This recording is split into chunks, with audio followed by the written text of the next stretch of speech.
Have you ever wondered who the first vampire was, and what tragedy forced him to become one? There are villages in this world where nothing terrible ever happens. Where children grow old. Where harvests come on time. Where the forest stays quiet, and the night stays gentle. Alaric's village was one of those places. Tucked between ancient trees and a slow-moving river, it was the kind of town where people forgot to lock their doors. Where neighbors shared bread without asking. Where the loudest sound at night was the crackling of firewood and the soft hum of lullabies. Alaric was the healer. Not a doctor. Not a priest. Just a man who knew which herbs stopped fever, which roots eased pain, which words calmed a frightened child. He had gentle hands and a quiet voice. The kind of person you trusted without knowing why.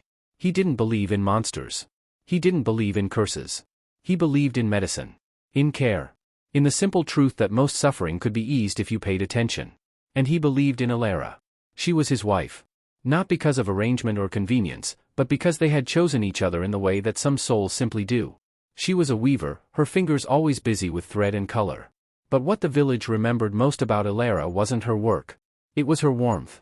The way she smiled at strangers. The way she left soup on doorsteps when someone was sick. The way she hummed while she worked, filling the air with something that felt like safety. Every night, before bed, Elara lit a candle. It was a small ritual. Nothing sacred. Nothing superstitious.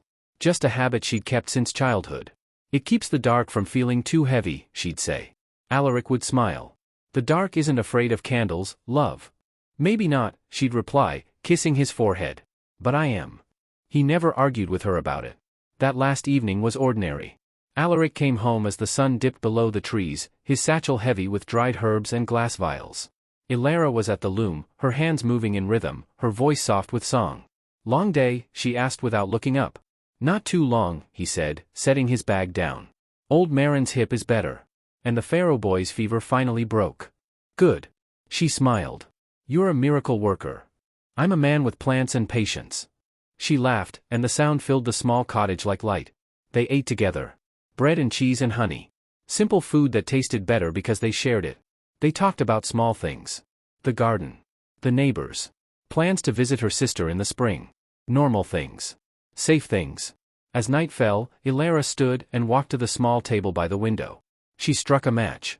The candle flickered to life, casting soft shadows across the room. There, she said. Now we're safe. Alaric watched her from the bed, his heart full in a way he could never put into words. Come to bed, he said gently. She blew out the match and crossed the room, slipping under the blankets beside him. Her head rested on his chest. His arms wrapped around her. I love you, she whispered. I love you too. The candle burned. The night was silent. And Alaric fell asleep believing tomorrow would come the way it always had. But tomorrow came wrong. Alaric woke to cold. Not the cold of winter. Not the cold of an open window. The cold of absence. His arm was still around Elara, but she wasn't warm anymore. Elara? His voice cracked. She didn't move. Elara. He shook her gently. Then harder. Nothing. Panic clawed up his throat. He sat up, pulling her into his arms, pressing his ear to her chest. No heartbeat. No breath. No. No, no, no. He checked her wrist. Her neck. Everywhere his healer's training told him to check. Nothing. She was gone. But how? There was no blood. No wound. No sign of sickness or struggle. Her skin was pale, too pale, like something had been drawn out of her. But there was no mark. No explanation. The door was still locked from the inside. The window was shut. The candle had burned down to nothing. Alaric's mind raced, searching for reason, for logic, for anything that made sense. But there was nothing. Just her. Just stillness. Just the weight of a world that had stopped turning. The villagers came when he finally opened the door. They whispered. They stared. They touched her gently, with respect and fear in equal measure. No wounds, someone murmured. No fever either, said another. What could have done this? Alaric heard them, but their voices felt distant. Underwater. Unreal. Old Marin, the eldest in the village, leaned close to Elara's body. She studied her face. Her hands. Then she stepped back, her expression grim. This is not natural, Marin said quietly. What does that mean? Alaric's voice was hollow. I don't know. She met his eyes. But I've seen death, boy. I've seen sickness and age and accident. This. She shook her head. This is something else. The room grew colder. Someone suggested they prepare her for burial. Alaric refused. Not yet. Alaric. I said not yet. They didn't argue. Grief has its own authority. That night, Alaric sat beside Elara's body. He lit a new candle. The same kind she always used. The flame flickered. And for the first time in his life, Alaric the healer, the man of reason, of science, of steady hands, felt something stir in the air that had no name. Something that watched. Something that waited. The night had taken her. And the night was not finished. The price of love that would not die.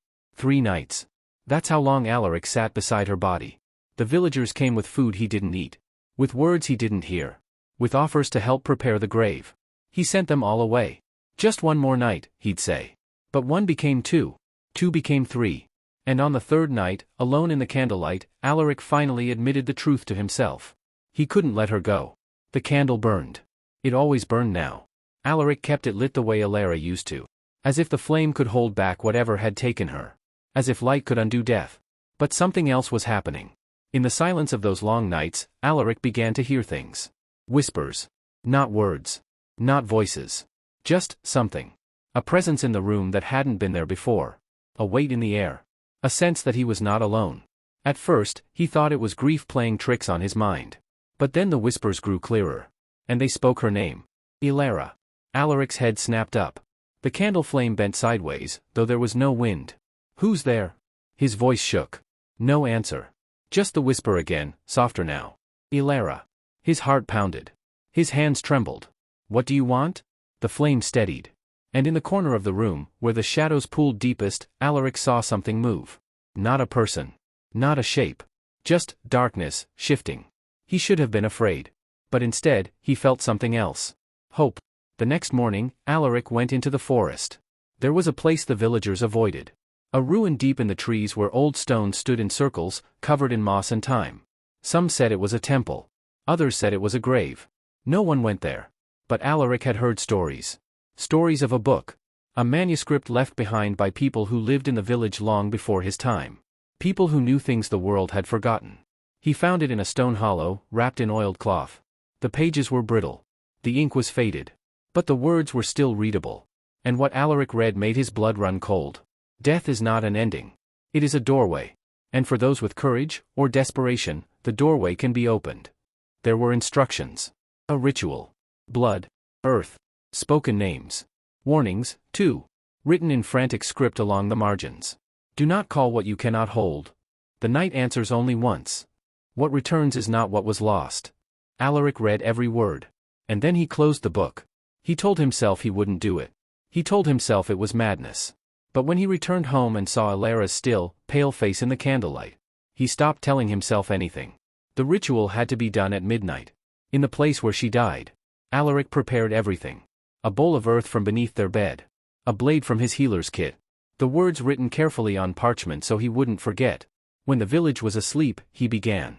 He spoke her name. He cut his palm and let the blood fall into the earth. He spoke the words from the book, ancient and strange, syllables that felt wrong in his mouth. The candle flame grew taller. The air grew thick. And the forest outside went silent. No crickets. No wind. No birds. Just silence. Deep and absolute. Alaric's voice shook, but he didn't stop. Elara, he whispered. Come back to me. The shadows in the room began to move. Not like before. Not gently. They crawled. They twisted and writhed along the walls, pooling around Elara's body like living smoke. Alaric stumbled back, terror finally catching up to him. Elara. And then. She moved. It was just her hand at first. Her fingers twitched. Then curled. Alaric's breath caught in his throat. Elara? Her eyes opened. But they were wrong. The color was gone. Her gaze was empty. Hollow. And when she sat up, the movement was too smooth. Too fluid. Like something else was pulling the strings. Elara. Alaric's voice cracked.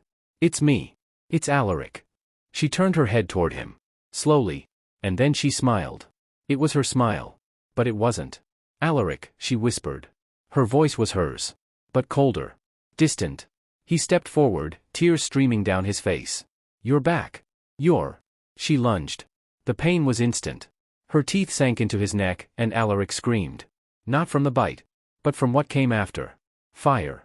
His blood burned in his veins. His heart hammered so hard he thought it would burst. Every nerve in his body lit up like lightning. He tried to push her away, but she was too strong. Impossibly strong. And then, just as suddenly, she let go. Alaric collapsed to the floor, gasping, clutching his neck. Ilara stood over him, her lips stained red. Her eyes were still empty. But now, so were his. The hunger came 3 hours later. It started as a whisper in his chest. A thirst that water couldn't touch. Alaric stumbled through the cottage, desperate, confused, his body screaming for something he didn't understand. And then he smelled it. Blood. From the neighbor's house. From the village beyond. From every living thing in the night. His hands shook. His vision blurred. "No," he whispered. "No, I won't." But the hunger didn't care. It pulled him forward. Out the door. Into the dark. And when he found the first villager, a farmer returning late from the fields, Alaric tried to warn him. Tried to scream for him to run. But the words wouldn't come. Only the hunger. When it was over, Alaric knelt in the dirt, blood on his hands, horror in his heart. The farmer lay still. Dead. Drained. And Alaric heard her. Ilara's voice. Not out loud. But in the blood. Soft. Gentle. The way she used to speak. "It's all right, my love. You're not alone." Tears streamed down his face. "What have I done?" Her voice again, warm and terrible. "What you had to." The village woke to find 2 bodies. The farmer. And Ilara, truly gone this time, her body crumbled to ash in the morning light. But Alaric was nowhere to be found. They searched for days. They never found him. But the stories began. Stories of a man who walked the night. A healer who had become something else. Something that fed on life to hear the voice of the one he'd lost. The villagers whispered his name in fear. And over time, the name changed. It became legend. It became myth. It became a warning. Because on the night Alaric made his choice, the darkness learned something new. It learned that love could be twisted. That grief could be weaponized.